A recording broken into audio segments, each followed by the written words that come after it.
All right, let's critique some of my guitar playing from 2003, 2004. I was in a band in Honolulu called Suspicious Minds, and this was my first time really being the songwriter, the band leader, the singer, and the lead guitar player.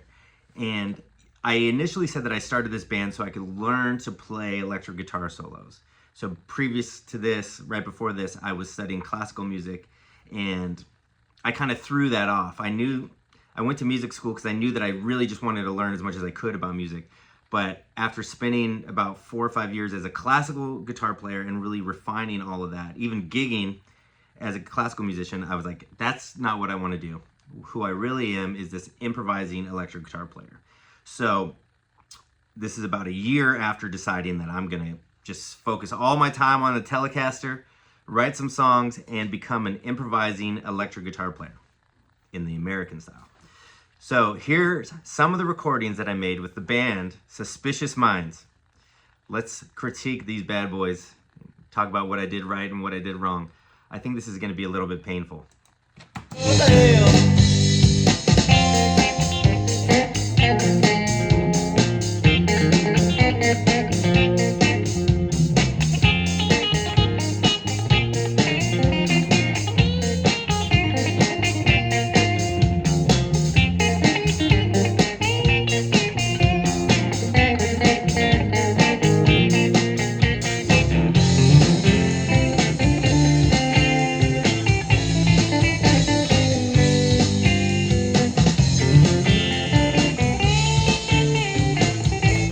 Okay, let's both sections, the kind of funky minor section and the major section, came in strong. I sounded like I knew where I was going, and then immediately became this like non-committal, not rhythmic, non-committal, kind of mumbly. And so now I can see why the bass player back in the day used to say like, hey man, how come you always try to play a different solo? Maybe you should just like create one and then play the same solo every time. I could really hear that it's not rhythmic and not committal. So it's like I don't believe what I'm playing. It's like I'm playing a concept, not an actual like melody that I'm creating on the spot or melody that I previously created and I'm believing it. It just feels non-committal. Yeah, a lot of extra hammer-ons and pull-offs that it just feels like I don't believe what I'm playing. That's what I'm hearing. Not really a fan of the tone either. The strings sound a little light and it sounds like the right hand is a little aggressive. Too aggressive for those little light strings. At the time, I think I was playing nines. Ouch. Let's try another one. Okay, this one is called Dance. Just called Dance. Again, these titles. It was this era of not really thinking about the long term and how to really market the music, which is cool. Like it was just about pure creativity, and my bandmates and I were just having a great time in the studio.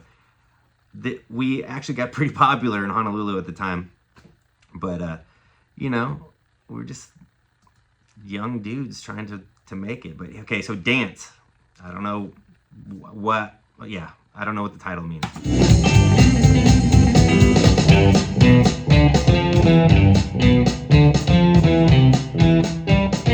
I'm into it. Solo.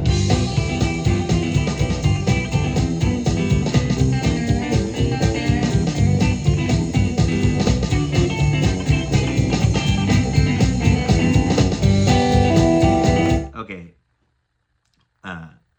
It's pretty good, I thought. I mean, I feel like that it was a little aggressive with the right hand, and there was a little bit of like mumbly sections in there, but it sounded like I knew what I wanted to do. And of course, I had my mentor and close friend playing on this record too. Let's listen to his solo, and I guarantee you, it's gonna be a lot more stated. Like he knows where he's going and he believes what he's playing.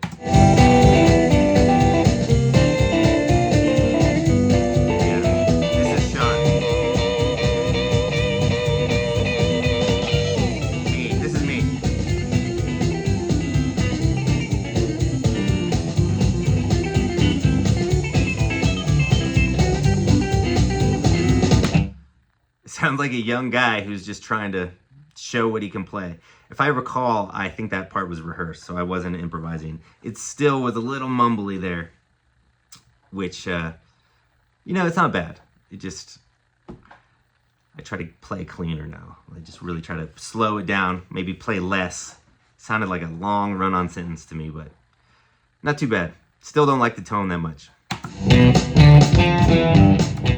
Yeah, let's see. Is there another one? Let's see if there's another solo on this track. This is my mentor, Sean. Amazing.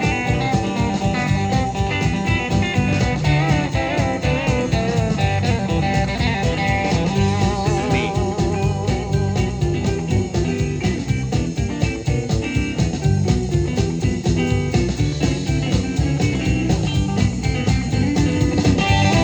Okay, so you get a little bit of my sense of humor in there. I like to be funny in the thing. So there was a moment there where I was kind of being funny and pulled it out of time. So that was cool.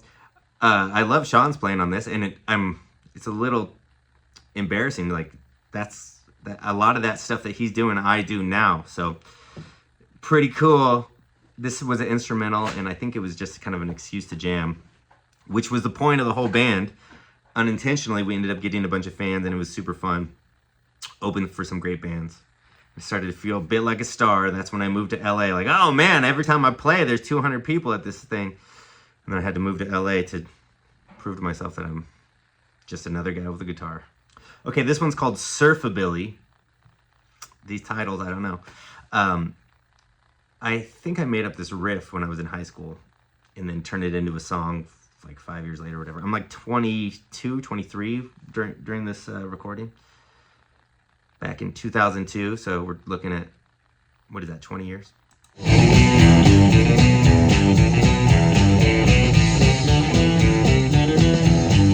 into it.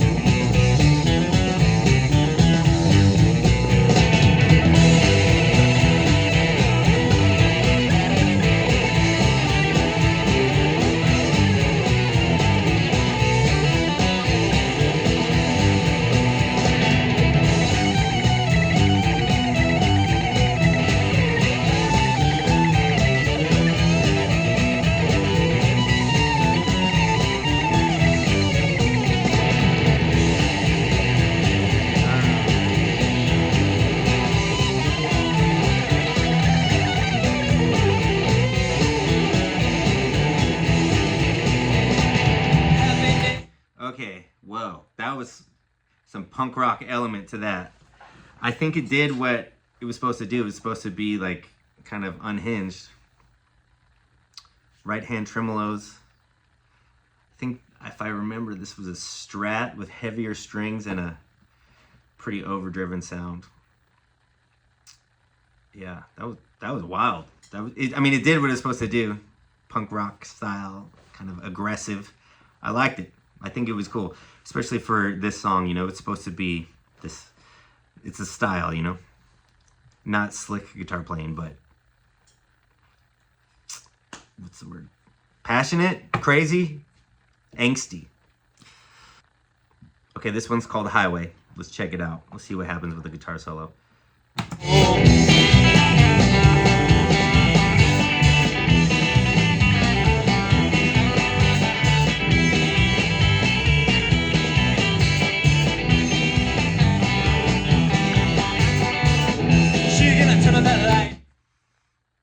Okay.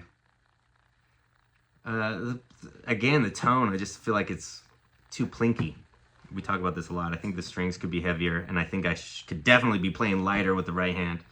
I did that single string or drone string thing that I still do. This might have been the recording session where I realized, like, man, if you play some blues licks on one string with the open first string ringing, like you're in E minor, pentatonic or whatever, you play that on the one string, you get some major drama. So I think this is actually the time that I realized that. That's like a standard thing that I do if I'm playing something minor in E. Just use the sitar guitar vibe. I have a video on my channel about that, actually. Okay, this one is called Surgy, and at the time I was just exploring a lot of different styles and stuff. This one is supposed to be kind of like a jazzy situation. So I'm playing, it's like three punk rock kids trying to play swing. Let's check it out. Surgery, don't go losing your head, hey man, just a cool it down.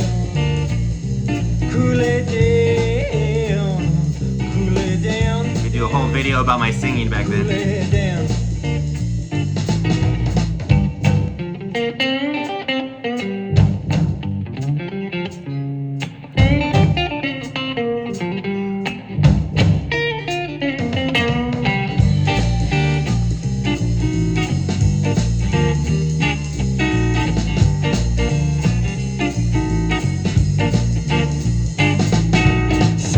I thought that was great. I mean, again, the tone and the attack, but things could be kind of cleaner rhythmically, but it was inspired. It felt pretty good to me. I mean, I thought it was pretty cool, especially for, you know, it's all about the context of this stuff. If I listen to it with my like 44-year-old brain who's really, really immersed in like old school styles, classic country, rockabilly, real blues music, I'll be able to pick apart anything that's wrong with it. It's easy to find something that's wrong, but if you can get what the artist was trying to say, so this is like over 20 years ago, it's easier for me to like kind of step back and just see like, man, it was a trio. There was three punk rock kids, I would say kids, 22, sorry if you're 22 and you think that you're whatever.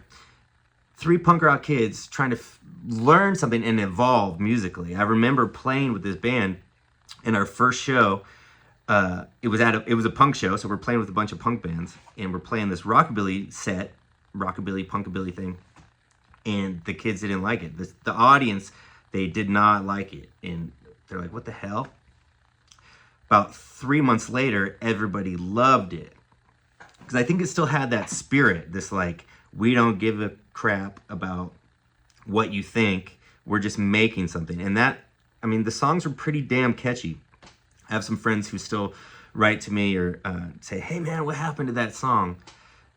So I think we did what we set out to do, which was do something novel or just express ourselves in a new way instead of just playing the kind of the same stuff we had been playing, you know. I love punk rock. I think it's amazing. I've talked to some of the best musicians in the world, and a lot of them love punk rock too, because it's about expressing something outside of just having technical abilities or even trying to please other people. It's like this raw form of, I just want to say something. And so I think we kept that spirit, but then we were moving it into a more rockabilly, swingy kind of world. So I stand by it. This record is called Suspicious Minds. So it's incredibly hard to find because that's an Elvis song. And so if you look for it, you would have to type in Suspicious Minds Surfabilly or Suspicious Minds Highway or Suspicious Minds Scandal. You'd have to choose one of those songs to actually find it. I'll put a link here if you guys want to listen to the whole thing. But you can hear my first attempts at really being a songwriter and a singer. So hope you guys enjoyed this video. Please leave a comment what you thought. Please subscribe and let me know if there's something else you want me to do a video on. We have plenty of guitar trainings on here. We have some reactions to some stuff that I think is important. And if you want some free guitar lessons, go to blackbeltmusician.com. I got some free lessons on there, and I have full courses. If you're a beginner and you want to really cover your foundation and set yourself up for success and making everything easy, get the white belt course, blackbeltmusician.com. If you're already an intermediate player and you want to make sure that you're like getting ready, you can improvise and you can play lots of different grooves, that's the blue belt course. That's the intermediate course. Thanks for watching, guys.